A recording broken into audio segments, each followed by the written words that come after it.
unstructured studying time is just one of the problems a college student faces in his or her life. With all the different schedules, friendly gaming, household chores, stacks of assignments, endless projects, and having a hell week of exams, excluding those short and long quizzes, how can we even balance all of this within a limited amount of time per semester? Do we even get enough sleep? Well, most of us are thinking, what can I do to maximize my time and energy for studying? Given the chance to choose a topic for speech delivery and rhetoric, I'm glad to present to you my research for better studying time that will benefit every one of us to be more productive and have a better understanding of the lessons when studying. Before having a plan on how to study, we must know first your most productive time of the day. They say, early bird catches the worm. But how about those night owls out there like me? Huh? Everyone has their preferred hours of the day, whether it be early in the morning or late at night. For me, I feel most active and alive in the wee hours of night, but for some people in my life, they strongly feel the opposite. The answer lies in each person's internal body clock.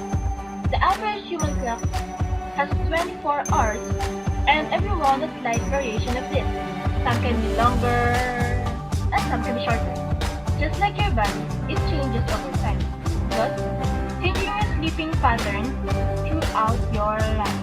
Those in their teenage years tend to have a longer clock like most of us students because of the hormonal changes during the puberty, which affects the internal body clock of each person, thus making them the night owl. While the elders are usually the opposite, and they are called the morning larks. Let's go first to the morning larks. These are the people that tend to sleep early and also wakes up early in the morning.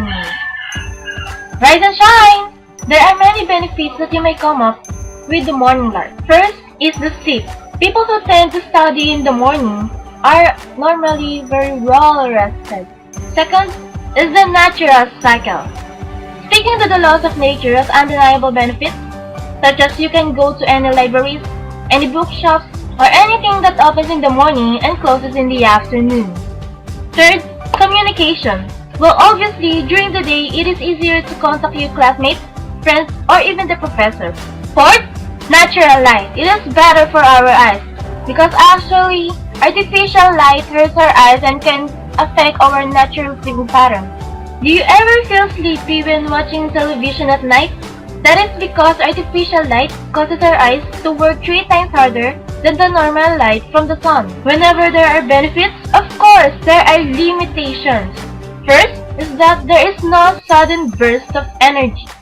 While night owls wake up fine and gradually gets better as the night progresses, morning larks start out their day at their maximum capacity and then gradually get worse.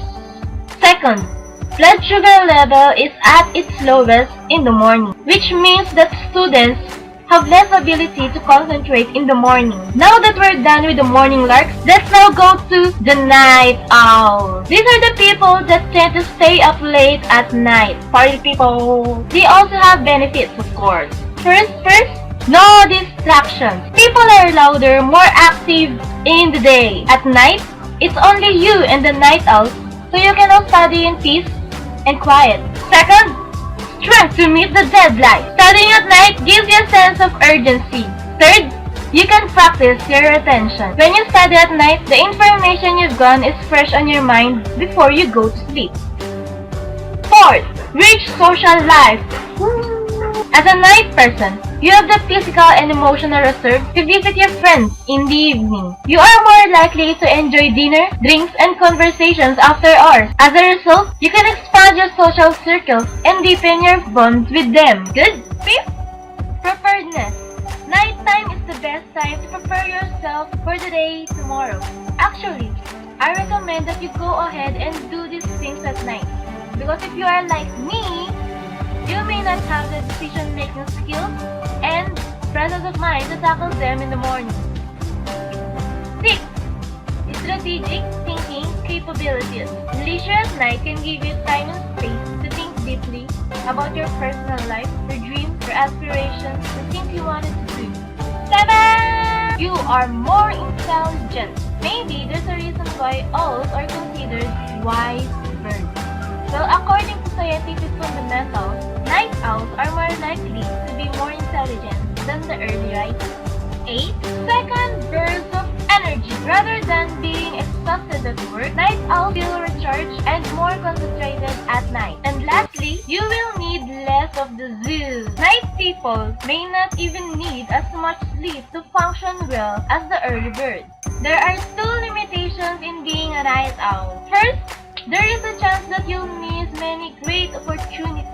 A night owl chooses night instead of day, and that choice often comes with a heavy price because too many things are done during the day. For a night owl who tends to sleep at 4 a.m., it is indeed very difficult to wake up early and do the errands, household chores, and any schoolwork. Second, night owls are more depressed. Night owls tend to be prone as a whole on many health and mood disorders. Now that you know your most active part of the day, we can now proceed to the second level. Getting ready to start the study time by setting the mood. Are you in for a group discussion or you are most comfortable by studying all alone by yourself? Studying alone has many benefits, and these are: you are more concentrated, time efficient, you have privacy, and it improves your study ability. The disadvantages are having doubts, boredom, you don't have any shared knowledge, and you'll think you know more than you really do. There are many known advantages of group discussion. There are free exchange of ideas. There is someone who is called a troubleshooter. You may exchange book or handouts or any reviewer. There are positive reinforcement of the topic. They can fill in the gap. Lastly is that there is competitive spirit and motivation. The disadvantages are you may be indulged in useless stuff. There can be a wastage of time. Sometimes it isn't even helping. There might be wrong information. And lastly, you might get more anxious and nervous. We will now go to the third step, knowing your objectives. First, this is learning for a lesson. It is also called advanced reading. If this is your objective, you should fix a consecutive row of schedule 2 to 3 times a week, even just for an hour or 2. Next is reviewing for an exam. For this kind of objective, even though cramming some famous today and writing by us students, just one night is not enough to cover all the topics. If you are a nocturnal type learner, you can give up 2 nights to review for this, or if you are a morning lark, you can give up 1 whole day to review for this upcoming exam. Every handout, reviewers, notes, and summary of the chapter should be read. Try to answer all question exercises as much as possible. Acting when in doubt wouldn't hurt as much as believing the wrong information. Put studying in action. Step 1. Planning and scheduling. Set aside certain hours of each day for study. Keep the same schedule faithfully from day to day. Step 2. Organizing materials. Your study table should be equipped with all the materials needed to complete the task. Taking your snack, food, and drinks to the study location will eliminate those endless trips to the kitchen which break your concentration. Step number 3. Know and execute must-have technique to discover your learning style. Because most of us have a preferred way of learning, the most effective technique is the practice testing. Step 4. Take a break. The best kind of time allotment in studying is 30 to 50 minutes of studying, then 10 to 15 minutes of break. Step number 5. Reward yourself. Nothing beats a treat that you got from a satisfying study time. So here are some additional study hacks for you guys that you might want to know. Well, additional information is what hurts, you know. Tips 101. The problem about studying is not the studying part itself, rather it's the getting started part. Study like there's always going to be an exam tomorrow. Do the subject you don't like first, then move to the easier task. Don't hesitate to ask questions. Keep all unnecessary electronics away from your side. Write your own notes. Keep hydrated. When making summaries, use different colors. Organize study session in parts and discuss the content. Add inspirational quotes to inspire you and incorporate joke or comic doodles in your notes. Habits. 101. Take responsibility of yourself. Center yourself around your values and principles. Don't let friends and acquaintances dictate what you consider important. Put first things first. First understand others, then attempt to be understood. Remember, you need personal and social time as well. Use waiting time to study notes and read some books. Adjust your schedules when necessary. Be flexible.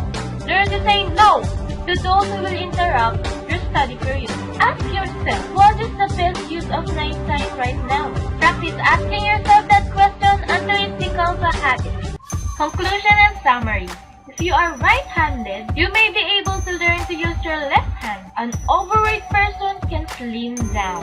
In the same way, most larks and owls can manage most of their job, families, and social demands. Some will feel more dissonance than others when they try to follow clocks of their variants with their natural proclivities. They may find it difficult to function in some situations.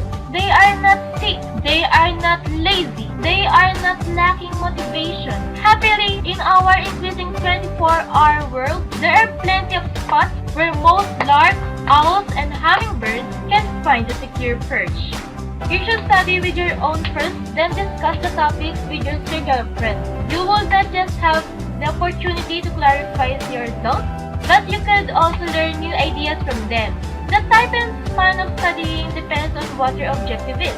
If it is just for the advanced reading, you might just allot a shorter time period for that. But reviewing for an upcoming exam, it takes a lot of time and effort.